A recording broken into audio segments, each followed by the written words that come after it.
Hi all, good morning. ഇന്നും അതിരാവിലെ തന്നെ വെണ്ടയ്ക്ക ഒന്ന് നോക്കാൻ വന്നതാണ് കേട്ടോ. ടെറസിലാണ് ചെയ്തിട്ടുള്ളത്, ഗ്രോ ബാഗിൽ. ഇപ്പോൾ എന്നും വന്ന് ചെക്ക് ചെയ്യും, കാരണം ഇലച്ചുരുട്ടിപ്പുഴുക്കളുടെ അതിക്രമണം ആരംഭിച്ചിട്ടുണ്ട്. ഇത്രയും നാളുണ്ടായിരുന്നില്ല, പക്ഷേ ഇപ്പോൾ അവിടെ ഇവിടെയൊക്കെ ആയിട്ട് ഇലച്ചുരുട്ടിപ്പുഴുക്കൾ കാണുന്നുണ്ട്. ഇത് ഗ്രോ ബാഗിൽ തനിയെ കിളർത്ത് വന്നൊരു തണ്ണിമത്തൻ്റെ ചെടിയാണ്. ഞാനത് കളയുന്നില്ല, അവിടെ തന്നെ വളരട്ടെ, പൂക്കളുണ്ടാവുമെന്നൊക്കെ അറിയാലോ. വീടിൻ്റെ ഒരു ഭാഗത്ത് അതായത് ചെറിയ സ്പേസേ ഉള്ളൂ. ആ ചെറിയ സ്പേസിൽ നമ്മൾ ചെയ്തിട്ടുള്ളത് മഞ്ഞളാണ്, നാടൻ മഞ്ഞൾ. പിന്നെ ഒരു കുമ്പളം നിലത്ത് തന്നെ പടർത്തിയിട്ടുണ്ട്. പൂക്കൾ ഉണ്ടാവാറൊന്നും ആയിട്ടില്ല, എന്നാലും ഞങ്ങളത് കളയുന്നില്ല. തനിയെ കിളിർത്ത് വന്നതൊന്നും നശിപ്പിക്കാതിരുന്നാൽ എങ്ങാനും ഒരു കുമ്പളം ഉണ്ടായാലോ.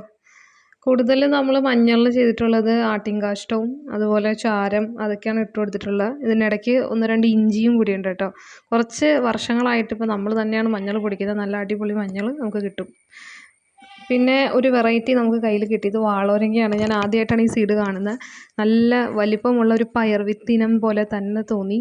ഈ പയറിൻ്റെ ഇനത്തിൽപ്പെട്ടതായിരിക്കാം, അറിയില്ല, എനിക്ക് ഇതിനെക്കുറിച്ച് ഡീറ്റെയിൽ ആയിട്ടൊന്നും അറിയില്ല. പക്ഷേ ഞാനത് കിളിപ്പിച്ചപ്പോൾ അത് കിളിർത്ത് വന്നിട്ടുണ്ട്. ഇതിന് വള്ളികൾ പയറിൻ്റെ വള്ളികൾ പോലെയാണ്. അപ്പോൾ അതിനെ നമുക്കൊന്ന് കയറ്റി വരണം. അപ്പോൾ ഇന്നത്തെ പരിപാടി നമ്മൾ വർഷങ്ങളായിട്ട് എങ്ങനെയാണ് പുളി ഉണക്കുന്ന ഒരു മെത്തേഡും കൂടിയാണ് പറയുന്നത്. 10 വർഷമായിട്ട് നമ്മുടെ പറമ്പിൽ നിൽക്കുന്ന ഒരു കുടംപുളിമരമാണിത്. ഇതിൽ ഒരിക്കലും കായ് പിടിച്ചിട്ടില്ല. പൂക്കൾ ഉണ്ടാവുന്നു, പൊഴിഞ്ഞു പോകുന്നു. ഇതുവരെ ഞങ്ങൾ വെട്ടിക്കളഞ്ഞിട്ടില്ല. അപ്പോൾ നമുക്കറിയാം മലബാർ ടാമറിൻഡ്. അപ്പോൾ നമ്മുടെ വീടിനടുത്ത് ഒരു വ്യക്തിക്ക് അദ്ദേഹത്തിന് വലിയൊരു തോട്ടമുണ്ട്.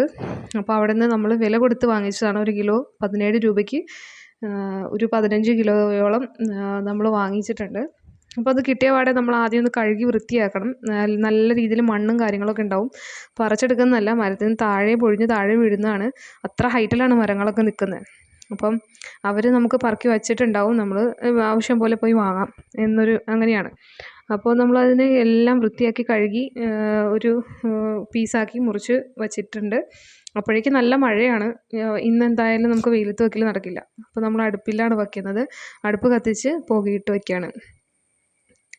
അപ്പോൾ അടുപ്പിൻ്റെ പുക എല്ലായിടത്തും എത്തുന്ന രീതിയിൽ വേണം ഇത് സെറ്റ് ചെയ്യാനായിട്ട്. നമുക്ക് 2 പാത്രങ്ങളുണ്ട്.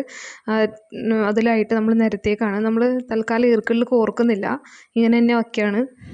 വെള്ളം പോയി കിട്ടിക്കഴിഞ്ഞ് കഴിഞ്ഞാൽ തന്നെ പാതി ഒന്ന് ഉണങ്ങിയ പോലെ ആകും. അപ്പോൾ 1 ഡേ നമ്മൾ ഇങ്ങനെ പുകയത്ത് തന്നെയാണ് വയ്ക്കാൻ ഉദ്ദേശിക്കുന്നത്. നല്ലൊരു മെനക്കെട്ട പണിയാണ് കുടംപുളി ഉണക്കൽ. കാരണം അത്രയ്ക്കും നമ്മുടെ സമയം അതിൽ സ്പെൻഡ് ചെയ്യേണ്ടി വരും, നന്നായി ഉണങ്ങി കിട്ടുന്നത് വരെ. കാരണം അതുപോലെ സൂക്ഷിക്കണം, ഇല്ലെങ്കിൽ ചീഞ്ഞു പോകും, പുഴു കയറും, പൂത്തുപോകും, അങ്ങനെയൊക്കെ സംഭവിക്കും. പിന്നെ അതുകൊണ്ട് നമുക്ക് യൂസേജ് ഉണ്ടാവില്ല. അപ്പോൾ നമ്മൾ പിറ്റേന്നൊക്കെ ആയപ്പോഴേക്കും എടുത്തു നോക്കിയപ്പോൾ നല്ല രീതിയിൽ വെള്ളം തുറന്ന് കിട്ടിയിട്ടുണ്ട്. 2 എണ്ണത്തിലും നല്ല രീതിയിൽ വെള്ളം തുറന്നിട്ടുണ്ട്. അപ്പോൾ കുറച്ച് നമുക്ക് നല്ല രീതിയിൽ സൺലൈറ്റ് കിട്ടുന്ന സമയത്ത് നമ്മൾ വെയിലത്തും വയ്ക്കും.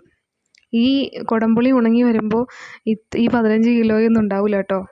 ഉണങ്ങി വരുമ്പോൾ ആ വലിയ പുളികളൊക്കെ ചുങ്ങി കുറച്ച് കിലോ നമുക്ക് സാധനം കിട്ടത്തുള്ളൂ.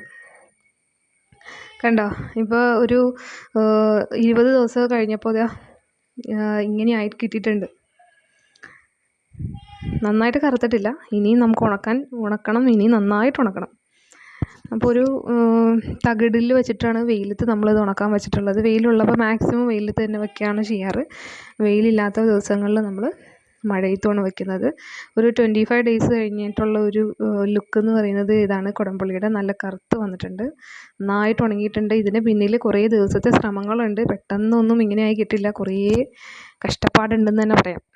അപ്പോൾ നല്ല രീതിയിൽ നോക്കിക്കഴിഞ്ഞാൽ നമുക്കിതുപോലെ കുടംപുളീനെ നന്നായിട്ട് ഉണക്കിയെടുക്കാൻ സാധിക്കും. മീൻ കറിയിലൊക്കെ എറണാകുളം സൈഡിലൊക്കെ കൂടുതലും ഈ കുടംപുളിയാണ് ഉപയോഗിക്കുന്നത്. വേറെ ജില്ലകളിലൊക്കെ മറ്റു ടൈപ്പ് പുളികളൊക്കെ ഉപയോഗിക്കുന്നത് യൂട്യൂബിൽ കാണാറുണ്ട്. എനിവേ, എൻ്റെ വീഡിയോ ഇഷ്ടപ്പെടുകയാണെങ്കിൽ ലൈക്ക് ചെയ്യുക, സബ്സ്ക്രൈബ് ചെയ്യുക. ഓക്കെ.